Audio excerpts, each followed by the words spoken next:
தேர்தல் செயல்முறைகளை எளிதாகவும் நம்பகமானதாக மற்றும் வெளிப்படைத் தன்மையுடனும் மாற்ற இந்திய தேர்தல் ஆணையம் கடந்த 6 மாதங்களில் 28 புதிய முன்னெடுப்புகளை மேற்கொண்டுள்ளது. இந்த முன்னெடுப்புகளானது 6 பகுதிகளாக பிரிக்கப்பட்டுள்ளது.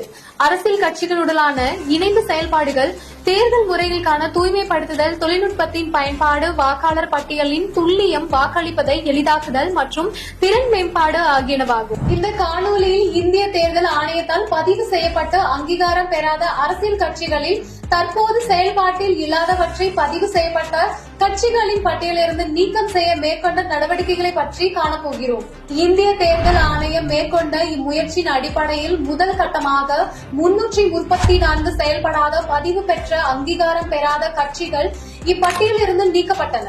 இந்த நடவடிக்கையானது கடந்த 2019 முதல் ஒரு தேர்தலில் கூட போட்டியிடாத அரசியல் கட்சிகள் மீது மேற்கொள்ளப்பட்டது. தற்சமயம் 2ஆம் கட்டமாக 476 அரசியல் கட்சிகள் அடையாளம் காணப்பட்டு அவற்றில் 474 கட்சிகள் பதிவு பெற்ற கட்சிகளின் பட்டியலிலிருந்து நீக்கம் செய்யப்பட்டுள்ளது. தமிழகத்தை பொறுத்தமட்டில் இதுவரை அத்தகைய 64 அரசியல் கட்சிகள் நீக்கம் செய்யப்பட்டுள்ளன. இதுபோன்ற இந்திய தேர்தல் ஆணையம் தொடர்பான மேலும் புதிய தகவலுக்கு எங்களது அனைத்து சமூக ஊடக தளங்களை பின்தொடரவும் மற்றும் சப்ஸ்கிரைப் செய்யவும்.